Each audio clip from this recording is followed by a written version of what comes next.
Hello and welcome. In this video, I'm going to be sharing some recommendations from the animes that I've been watching lately, and some of these are probably some of the best shows I've seen this year, and that's like new series that are starting this year or a returning season. So I'm really excited about this one. Let's get ready to jump in.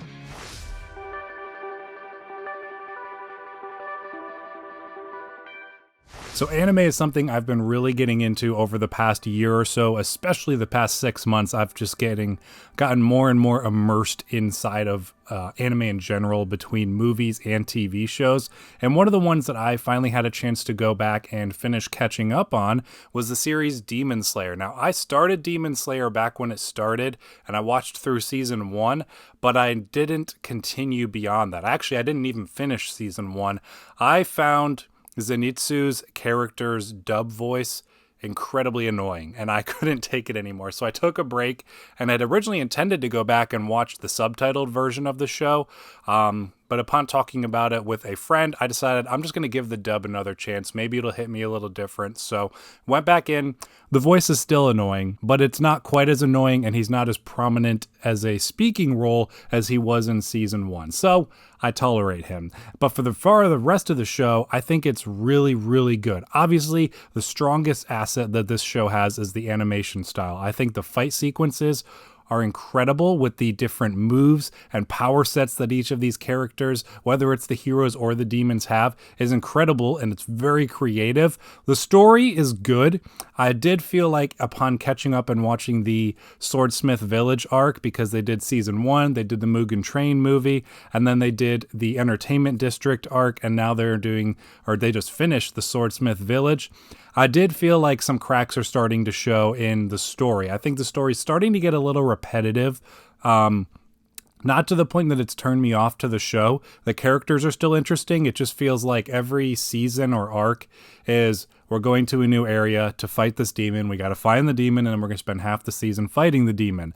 And I don't know if it just showed more because I was binging through the series instead of watching it week to week, but I feel like that crack is starting to show a bit in the story. So I'm really hoping, because of the way that season 4 Swordsmith Village arc did end, I really liked that ending. It's setting us in a very interesting direction going forwards, and there's definitely an end in sight. So I am going to stick with the show. I'm curious to see where they'll continue and eventually wrap things up.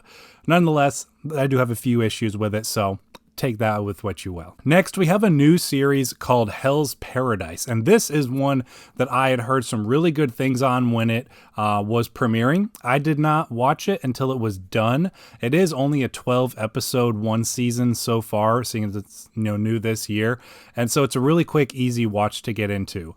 I really like it. I wanted to love it just a little bit more, but the characters are really interesting. The circumstances that they're in are very interesting as well. We follow, I forget his name because I'm talking about a lot of shows here, but we follow a main character, and he's essentially someone who's seemingly invincible and can't be killed.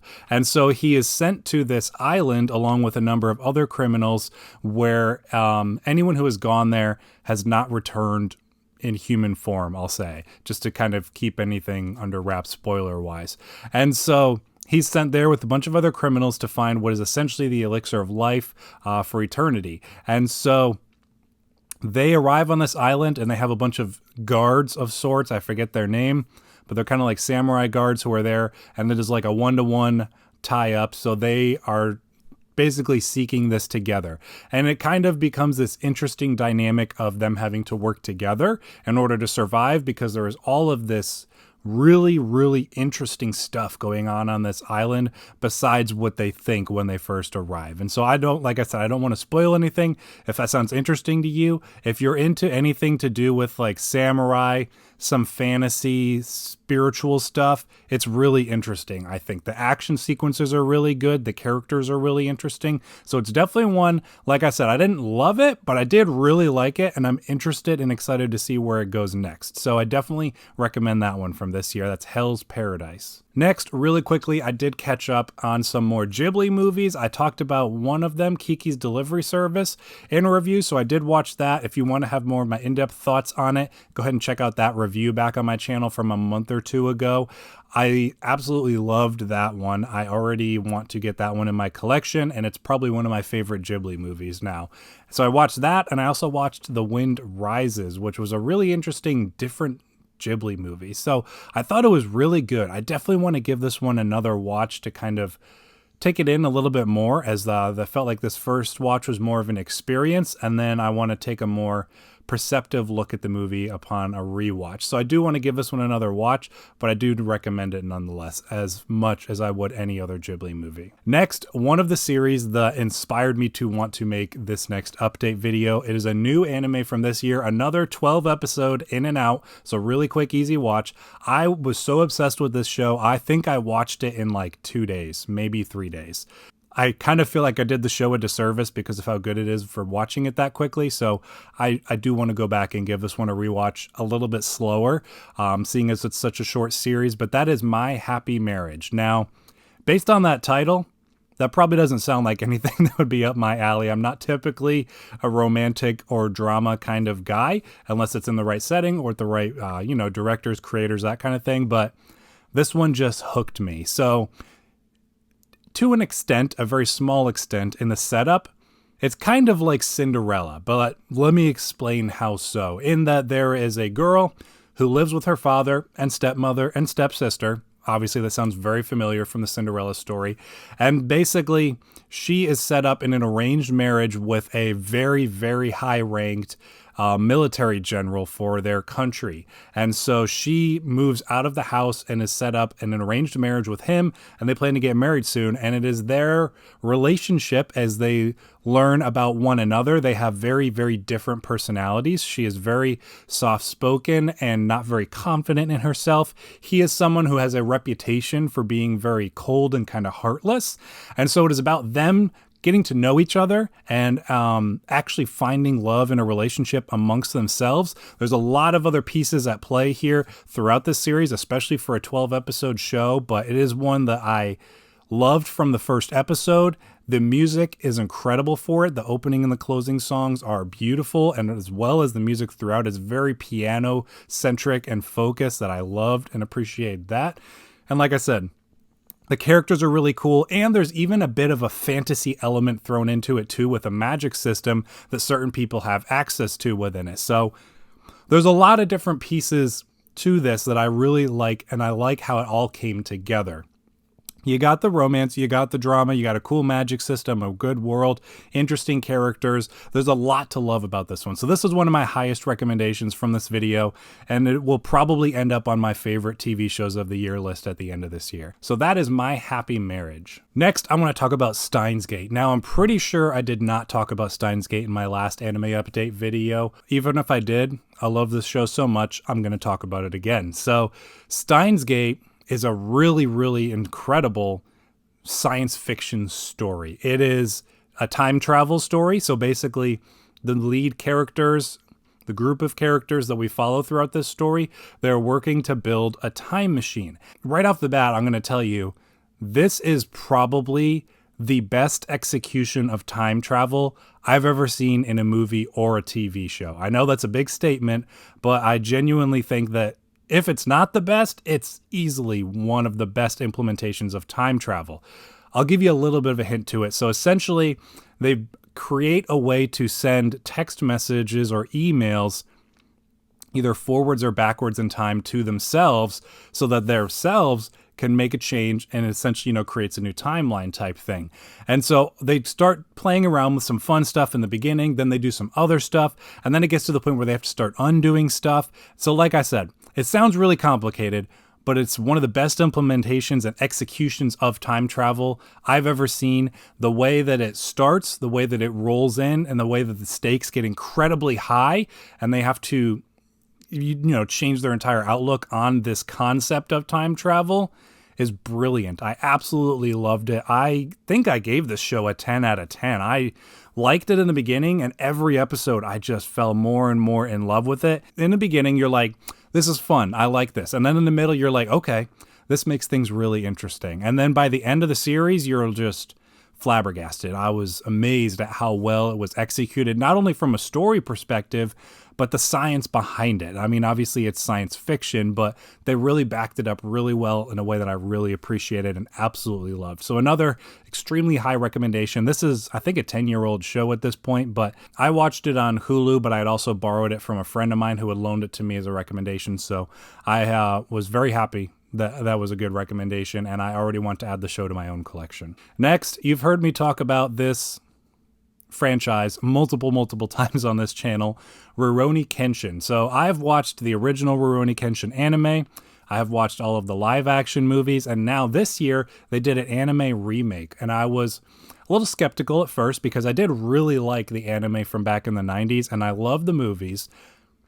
So I wasn't sure what to expect from this series. And from what I had heard, it was going to be a more manga accurate adaptation of the story. It was not necessarily a readaptation of the anime or an adaptation of the live action movies. It was going back to the manga source material and essentially readapting it, and wanted to be a little more faithful to that source. So I was interested on that alone. And so I've been watching it.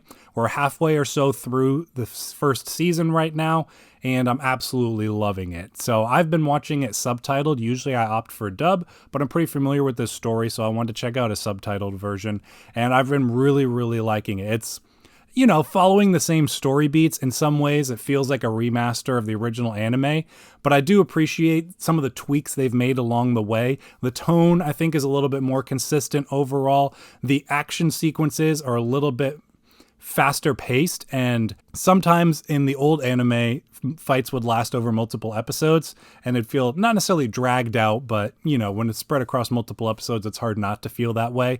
Where so far, at least for the first half of the season, the arcs have been very consistent at a pacing, and the fight sequences have not felt drawn out in any kind of way. So I'm absolutely loving it. I'm so glad that we can have so many different versions of one property and all of them be so good in their own right. So Roni Kenshin, I've recommended it many times on this channel, but this new anime is really good as well, and one that I definitely recommend. Next, I have been continuing through a Dragon Ball. I've been watching Dragon Ball Z Kai for a good chunk of this year. I'm in the final stretch. I got about 35 episodes left, and then I'm going to be moving into Super. So I did do a recap kind of review when I finished the original Dragon Ball series, and I plan to do the same for Dragon Ball Z when I finish that, because it's just been really cool immersing myself in this franchise for the first time over the past year or so, and it's one I want to share kind of my favorites, you know, my experience with that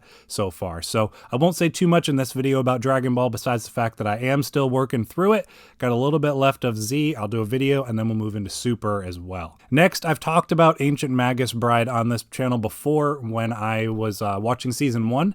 Season 2 has been going on this year. They did Part 1 over the summer, and Part 2 of Season 2 just started a few weeks ago, and so I've been working my way in. I've only watched the first few episodes so far. Again, I really like it. This show is very well loved, and some would say it's an all-timer, but there's just a little something it's missing. I haven't quite put my finger on it for me to absolutely love it. So I've really liked both Season 1 and Season 2 from a story perspective, a magic system perspective, and the evolution of the characters and where this story has gone. It's gone very far from where it started, and it's so interesting to see that contrast in the events that are taking place. So I'm really excited to see where Season 2 continues. I'm hoping that maybe by the end of this season, I will be in love with this show. But so far, I still think it's really great. I love the characters. I love the action. It has a very cool Harry Potter kind of vibe this season as they're in a magic school learning to, you know, develop their magical abilities and stuff. So I really like that aspect of this season. So that is my update on Ancient Magus Bride. And then finally, the show that really inspired me to want to make this video. I saved it for last. This is probably one of my favorite shows of the year so far, and I'm only 4 episodes in, I think, maybe 5. Fen Beyond Journey End is the name of this show, and I've been watching the dub, so I'm a little bit behind because the subtitled version's a few episodes ahead, so don't spoil anything for me, please, as I catch up. But it starts at the end of a journey with some adventurers. It's a fantasy kind of medieval series. And it's about a group of adventurers who basically, in the first episode, in the first scene, they have just completed a 10-year journey and quest to defeat a demon king. It starts at the end, which is really interesting. And so the bulk of this story, though you get some flashbacks to that 10-year journey, is what happens next. And we focus primarily on the character of Frieren, and she is an elf. She is already nearly 1,000 years old, I think. And obviously, being an elf, she ages much slower than the rest of her party, being human or dwarf. And so it's about her coming to terms with these people that she spent the past 10 years of her life with, which in her mind is basically the blink of an eye, maybe a few days in perspective of an elf's life, but for them was a huge part of their life. And so this show spans many, many years, or we start with the end of that adventure, and then boom, we jump 50 years and it's just one of them is dying of natural causes. And so we get to view things through her point of view of this slower, lifespan that she has, and how it would feel to get to know people for, in your mind, a moderate amount of time, but for them is a significant part of their life, and then they pass away. So just learning to appreciate the people that she encounters in her life and value those experiences and those conversations and those memories that have been made. And it's such a impactful story. I love her character, and I love the story that they're presenting so far. Again, like My Happy Marriage, the music is incredible for this one. The opening and the ending for this are some of my favorite this year. The songs themselves tell a story in a version of what is being told in the show. The songs themselves nearly bring you to tears, and the show as well, because like I said, you spend this time with this character, and then all of a sudden, boom, someone who's important to her is just gone, and she's learning to cope and accept that. And so it's so interesting, and this is one of the highest recommendations I have for this year. This wasn't on my radar at all until I listened to an anime podcast that I listened to, and they were talking about how great of a series this is. So I absolutely love it.